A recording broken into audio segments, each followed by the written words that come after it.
આકાશવાણી અમદાવાદ વડોદરા પ્રાદેશિક સમાચાર સોનલ પરમાર વાંચે છે.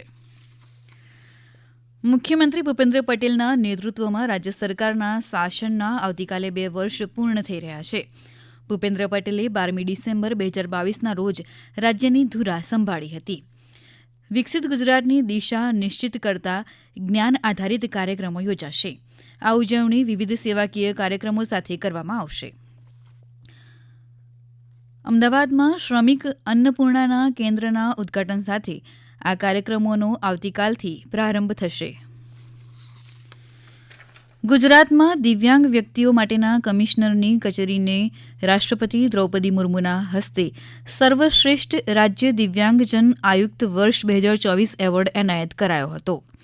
ગુજરાતમાં દિવ્યાંગજનોના અધિકાર અધિનિયમ 2016ના ઉત્કૃષ્ટ અમલીકરણ માટે આ એવોર્ડ એનાયત થયો. દિવ્યાંગ વ્યક્તિઓ માટેના કમિશનર વિજય રાજપૂતે આ એવોર્ડ સ્વીકાર્યો હતો. દિવ્યાંગ વ્યક્તિઓ માટેના કમિશનરની કચેરી દિવ્યાંગ વ્યક્તિઓ માટે ડીમ્ડ સિવિલ કોર્ટ તરીકે કામ કરે છે. દિવ્યાંગ વ્યક્તિઓની સુવિધા માટેની આ કોર્ટ દ્વારા ઓફલાઈન તેમજ ઓનલાઈન એમ બંને રીતે કેસની સુનાવણી હાથ ધરવામાં આવે છે. આ કચેરી દ્વારા છેલ્લા 5 વર્ષમાં કુલ 1096 કેસનો નિકાલ કરવામાં આવ્યો હોવાની માહિતી કમિશનર વી.કે. રાજપૂતે આપી હતી.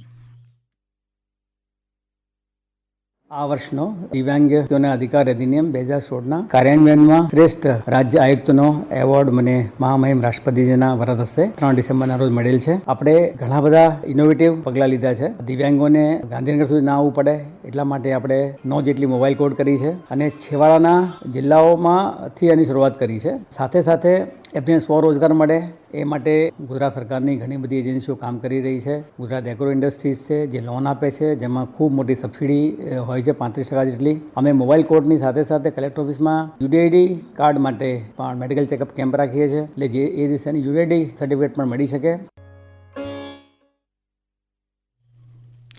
રાજ્યમાં મુખ્યમંત્રી પૌષ્ટિક અલ્પાહાર યોજનાનો આરંભ કરવામાં આવ્યો છે. ત્યારે રાજકોટ જિલ્લામાં કલેક્ટરના હસ્તે બાળકોને પૌષ્ટિક નાસ્તો પીરસીને આ યોજનાનો આરંભ કરાવાયો હતો. જિલ્લાની માધાપર પ્રાથમિક શાળા ખાતે ઉપસ્થિત રહી કલેક્ટરે જણાવ્યું હતું કે આ યોજના હેઠળ જિલ્લામાં 875 કેન્દ્રો ખાતે નાસ્તો તૈયાર કરી બાળકોને પીરસવામાં આવશે, જેનો આશરે 1,30,000 બાળકોને લાભ મળશે. મહેસાણા જિલ્લામાં પણ મુખ્યમંત્રી પૌષ્ટિક અલ્પાહાર યોજના હેઠળ સરકારી અને ગ્રાન્ટ ઇન એઇડ પ્રાથમિક શાળાઓમાં બાળવાટિકાથી ધોરણ 8 સુધીના વિદ્યાર્થીઓને પ્રધાનમંત્રી પોષણ યોજના મધ્યાહન ભોજન ઉપરાંત પૌષ્ટિક અલ્પાહાર અપાશે, જેમાં સિંગ ચણા, ચણા ચાટ, મિક્સ કઠોળ ચાટ, સુખડી અપાશે. જિલ્લાના 1,69,000 વિદ્યાર્થીઓને અલ્પાહાર માટે 2,50,00,000 રૂપિયાની ગ્રાન્ટ ફળવાઈ છે. દક્ષિણ ગુજરાત વીજ કંપની લિમિટેડ દ્વારા તાપી જિલ્લાના વ્યારા ખાતે વીજ કંપનીના કર્મચારીઓ સાથે સલામતી જાગૃતિ સપ્તાહની ઉજવણી કરવામાં આવી હતી, જેમાં કલેક્ટર અને જિલ્લા વિકાસ અધિકારી સહિતના અધિકારીઓ કર્મચારીઓ ઉપસ્થિત રહ્યા હતા. આપણે સલામત તો પરિવાર સલામતની સમજ આપવા સાથે આ ઉજવણી કરવામાં આવી હતી, તેમ સુરત ગ્રામ્ય ડીજીવીસીએલના અધિક્ષક ઇજનેર ડીસી મહાલાએ જણાવ્યું હતું. આ ડિસેમ્બરમાં આ સલામતી સપ્તાહ જે છે એમાં અમે લાઇન સ્ટાફ માટે જે સલામતીના સેમિનાર એ હાલે અમે અહીંયા વ્યારા ડિવિઝન અને બારડોલી ડિવિઝનનો કમ્બાઇન કરીને અહીંયા રાખ્યો છે. એટલે સલામતી અંગે અમારે એસઓપી હોય છે, જેમ કે એલસીપી લેવી, લાઇનનું અર્થિંગ કરવું અને પોલ ક્લાઇમ્બિંગ જે વ્યવસ્થિત કરવું. ઘણીવાર મિકેનિકલ એક્સિડન્ટ થાય છે. આ બધી જે સલામતી અંતર્ગત જે અમે આપીએ છીએ એ લોકોને સેફ્ટી સેમિનાર બધું સમજાવીએ છીએ. પછી કોઈ જૂના એક્સિડન્ટ કોઈ થયા હોય તો તે કેવી રીતે છે એનું માર્ગદર્શન કરે છે, એ અંગેની બી એને માહિતી આપે, જેથી એને અંતરાત્મામાં એમ થાય કે ના, ખરેખર સલામતી મારા માટે અને મારા પરિવાર માટે.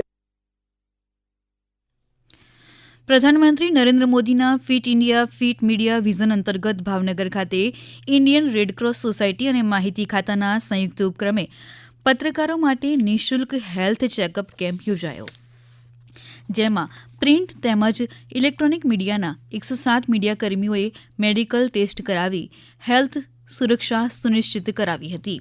આ પ્રસંગે જિલ્લા કલેક્ટર આર.કે. મહેતાએ જણાવ્યું હતું કે પત્રકારો સતત પરિશ્રમ કરતા હોય છે, તેમની સ્વાસ્થ્ય સુરક્ષા પણ અગત્યની છે.